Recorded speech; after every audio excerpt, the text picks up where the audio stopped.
Now, the Three Martini Lunch with Greg Corombos and Jim Geraghty. And welcome, everyone, to the Tuesday edition of the Three Martini Lunch. Along with Jim Geraghty of National Review, I'm Greg Corombos. Hey, good news. We've got good, bad, and crazy martinis for conservatives today. We're back to the normal format. We're also brought to you today by Quip, the electric toothbrush. Right now, Quip toothbrushes start at just $25. And if you go to getquip.com/martini right now, you get your first refill pack for free. Getquip.com/martini. Much more on that in just a moment. Jim, yesterday was all crazy, all about the media. So today, our good martini is about a good appraisal of the media. It comes from former CBS Foreign Affairs correspondent Lara Logan, who was also a 60 Minutes correspondent for a while. She was on the Mic Drop podcast with former Navy SEAL Mike Ritland, and the topic over an extensive conversation came to media bias. And we've distilled it to two clips here that I'm sure will ruin Lara Logan's hopes for employment in the mainstream media ever again.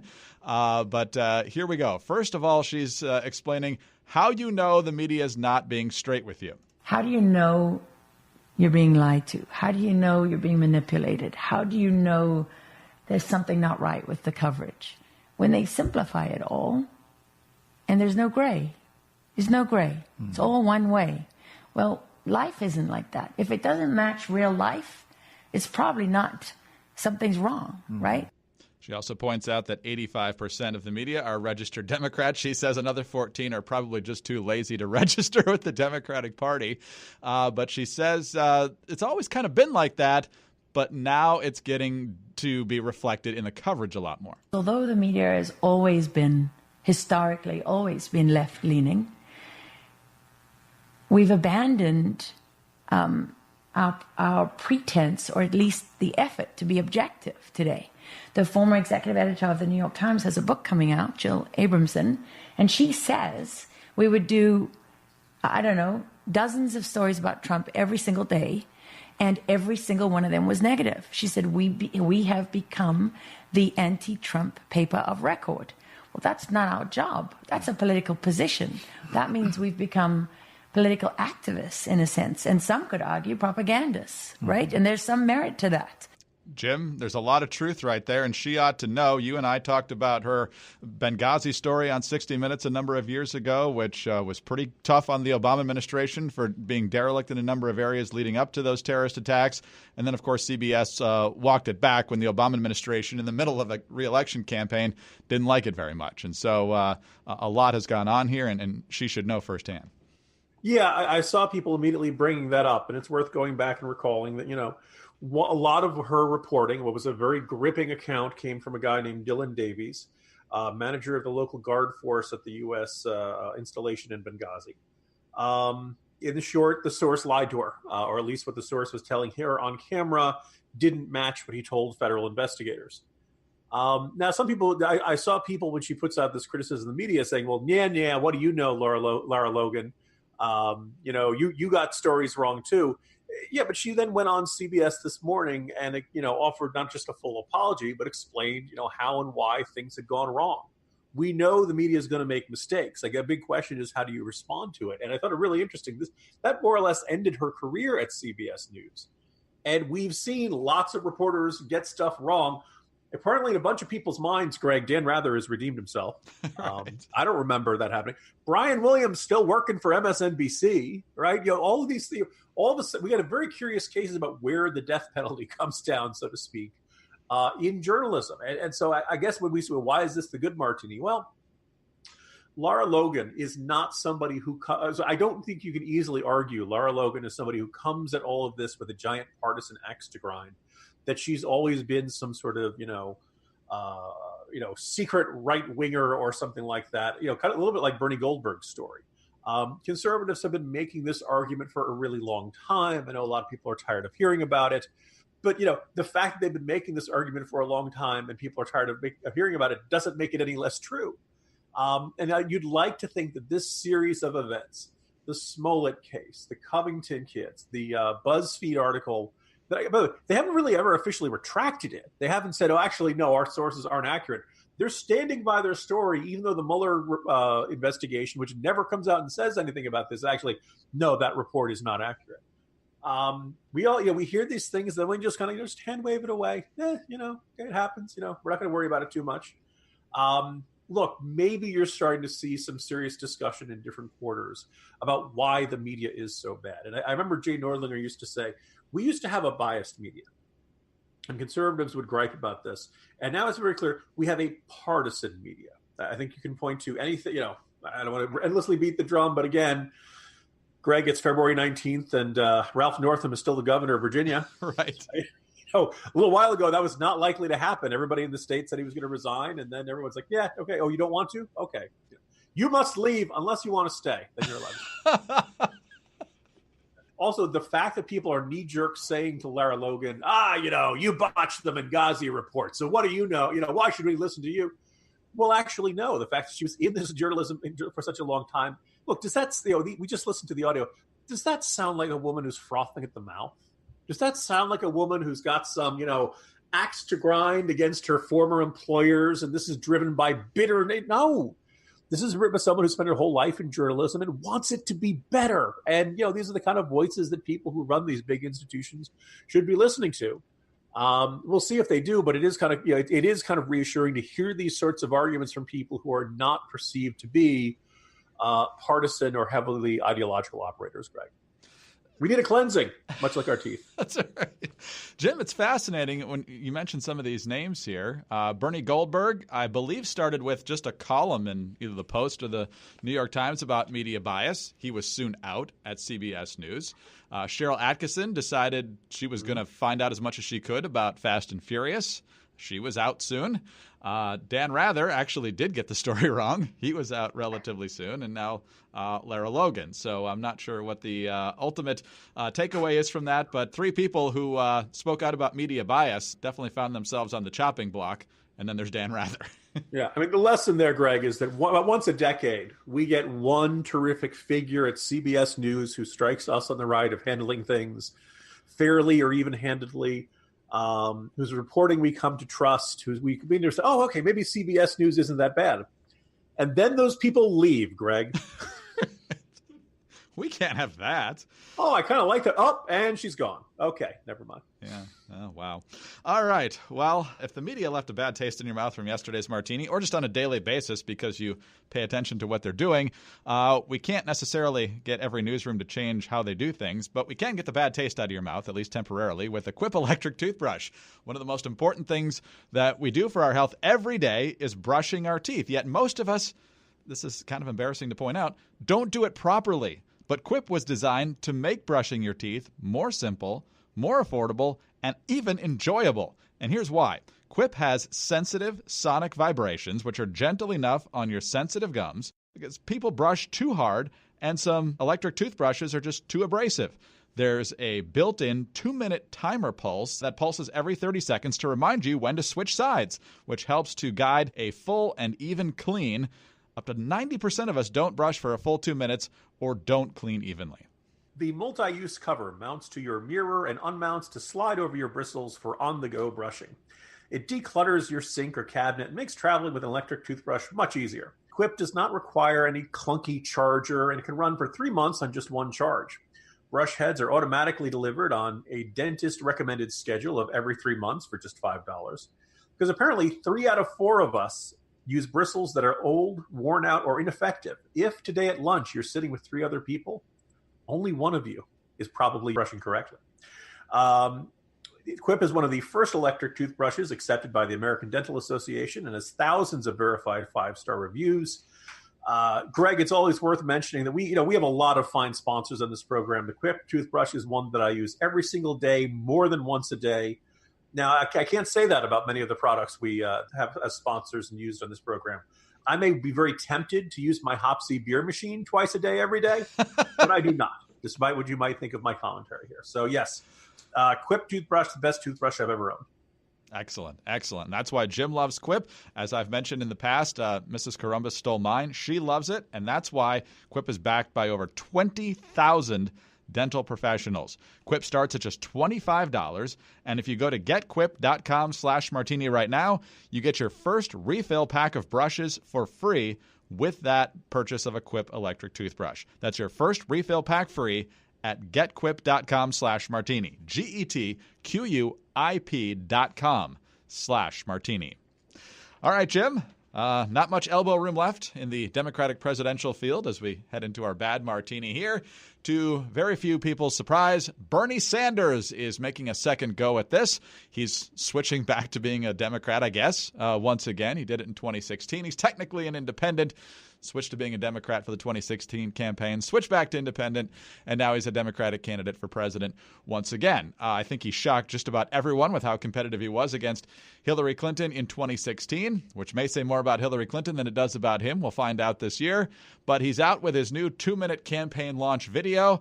And if you're Bernie Sanders, this is, I think, is a pretty smart tack to take, which is bad for America. He's basically saying that, yeah, all these people love these far-left ideas now, but guess who had them first? Bernie Sanders' healthcare for all idea is gaining steam. Free tuition, free college tuition, free tuition champion, Senator Bernie Sanders. Bernie Sanders added, the greatest threat to national security is climate change. The future of our planet is at stake. Sanders taking on Amazon. Bernie Sanders has been consistent hammering about income inequality. And here's how he closes the video. A major announcement from Amazon. Amazon will raise its minimum wage to $15 an hour. 350,000 workers. Thousands of workers at Disney World will get raises. It's a victory for Bernie Sanders. It's a victory for all workers. Brothers and sisters, we have a lot of work in front of us.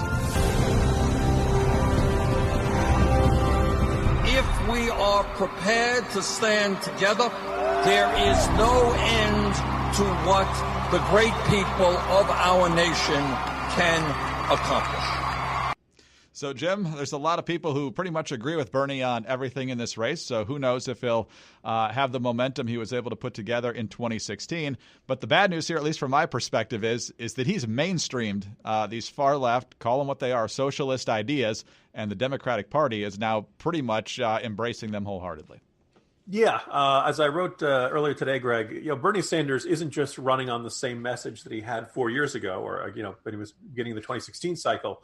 He's running on basically the same message he had 40 years ago when he was elected mayor in Burlington. I believe it was 1981.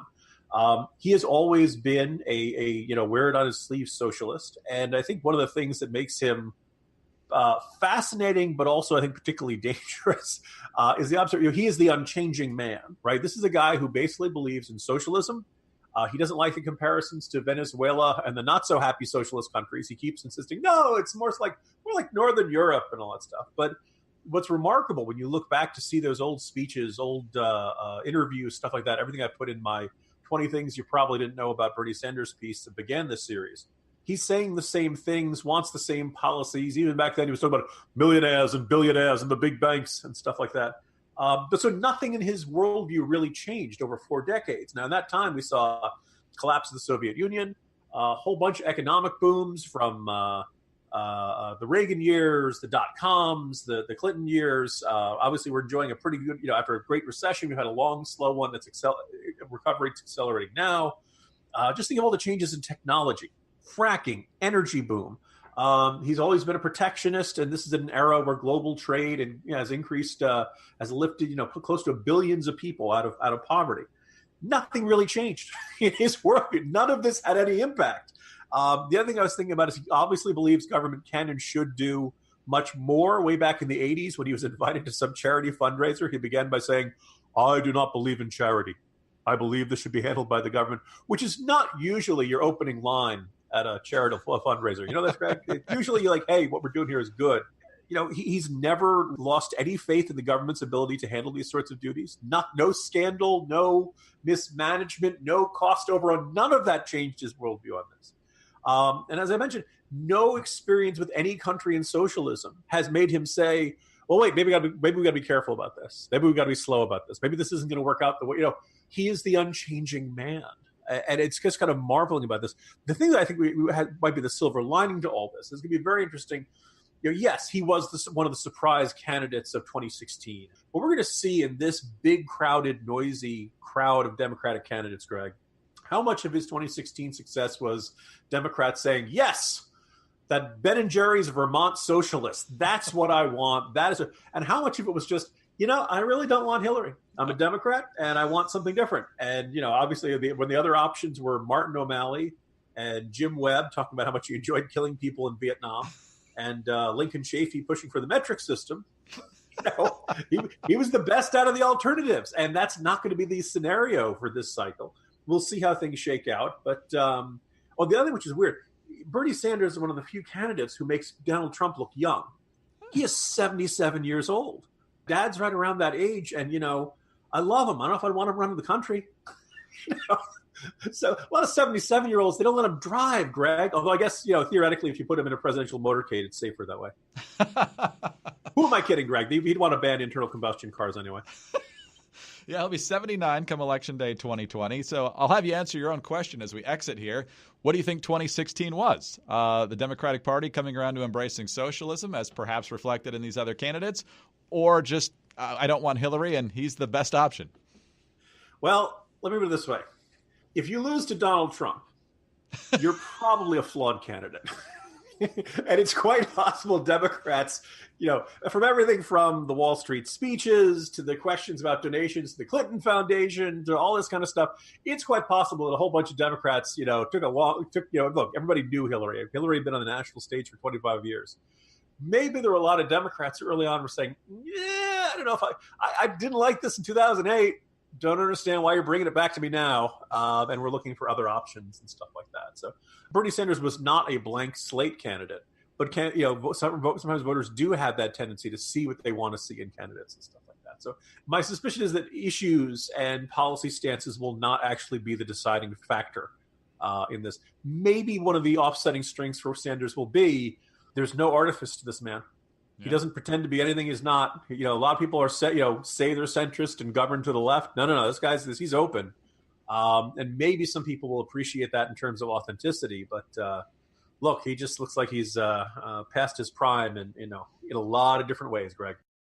All right, let's move on to our crazy martini now, but staying with the 2020 campaign trail. And once again, we're talking about Kamala Harris, the California senator. She had quite a strong tweet after the alleged attack against Empire actor Jussie Smollett a couple of weeks back, January 29th to be precise. She tweeted out, "Jussie Smollett is one of the kindest, most gentle human beings I know. I'm praying for his quick recovery. This was an attempted modern-day lynching. No one should have to fear for their life because of their sexuality or color of their skin. We must confront this hate." And to be sure, many other liberals, politicians, presidential candidates, celebrities pretty much said the same thing when that story broke. But now, of course, as we've discussed, and most of you are aware, the Chicago police are pretty confident that this was all staged. More details coming to light. Yesterday in Concord, New Hampshire, Fox News caught up with Kamala Harris. At least they got the footage of this. I'm not sure it's their reporter who's asking about whether she still stands by her tweet. Which tweet? What tweet? About saying that it is a modern-day lynching, that... Sorry. Yes. Jussie Smollett. Okay, so I will say this about that case. I think that the facts are still unfolding, and I'm very concerned about, obviously... I'm not sure why Fox cut it there. It says she's concerned about, obviously, the initial allegation that he made about what might have happened, and it's something we should all take seriously whenever anyone alleges that kind of behavior, but there should be an investigation. Harris added, quote, "And I think that once the investigation has concluded, then we can all comment, but I'm not going to comment until I know the outcome of the investigation." So, Jim, what do you make of her being completely unprepared for some reason for that question, and the fact that her attitude towards the investigation is much different than it was a few weeks ago? Yeah, sure, now she doesn't want to rush to judgment. You could apply that to Cory Booker and a bunch of other Democratic lawmakers. So, in a way, it's kind of surprising we haven't seen some version of this scandal before, or if we have seen it, we haven't seen it on this scale. Look, almost every single politician has some member of their communications team who handles their social media, whose job is to update the Twitter feed and the Facebook feed and the Instagram feed and all these sorts of things. And, will some politicians do it themselves? Sure. I remember there was during the Obama years, if it ended with B.O., it was not Bo the dog who was doing it. It was the president himself who had written that one. It was meant to indicate that this was a real tweet from the president, not just one from somebody on his staff. And I think it's safe to say, if you don't think that Trump doesn't write some of his own tweets, Greg, I have some kofif to sell you. If nothing else, they're authentic. I'll give you that. In all likelihood, Kamala Harris has somebody handling her Twitter feed. They saw the Jussie Smollett news article. Apparently, Cory Booker had just tweeted about it, calling it a modern day lynching. And there was this sense of, oh God, we got to jump on the bandwagon, right? We can't let Booker outdo us on this one. Quick, get it, Jussie Smollett. They talk about how great he is. Come on, he's a swell. That kind of that mentality of you can't be left behind. You don't want to be the last Democratic presidential candidate to extend your sympathies to Smollett and denounce the gangs of roving, red-hatted, MAGA, homophobe, racist, storming through the streets of Chicago, et cetera. It is also very likely, or at least judging from Kamala Harris's reaction there, either she completely forgot about the staff saying, oh, by the way, we sent out a tweet on Jussie Smollett, or maybe they never told her, and maybe they didn't brief her. And some people say, look at that video, it looks like she's kind of, there's an expression of disapproval at somebody on her communications staff going across her face as she realizes she has no idea about what this tweet was. Now, I think if somebody had been honest about it and said, boy, I don't remember much about that tweet. I got to look at this further before I give you a full, there seems to be some sort of mentality that if a politician ever says, I don't know enough about that, I'm going to have to look up more before I can give you a good answer. That there's some sort of scandal, that there's some sort of, egads, how could they be so ignorant of this sort of thing? Remember Gary Johnson, apparently he thought Aleppo was some sort of acronym or something like that. Again, kind of a humorous moment here. I think what's more revealing, though, is that now that the facts don't look very good for Smollett and that this does not appear to have been a modern-day lynching attempt, and in fact was appears to be a hoax, it appears to be a ploy for public sympathy and attention and stuff like that. Now, all of a sudden, Democratic lawmakers like, look, I got to refrain from making judgment here. We can't jump to any conclusions here, even though before it was like, oh, my goodness, look at how terrible Trump's America is. Makes me wish there really was the jump to conclusions game from Office Space. But, at the very least, you could count the jumps. Right, exactly. Some would argue, look, I suppose it's a relatively fit group of candidates out there. But let's face it, for some of these candidates, jumping to conclusions is the only exercise they get. Excellent. I hope we can have a conclusion that there will be a podcast tomorrow. But, Jim, as you know, they're expecting a little bit of snow here in the area. No! So pure panic. Cancel school for the rest of February. the estimates are anywhere from 2 to 9. Yes. So thanks for narrowing it down, forecasters.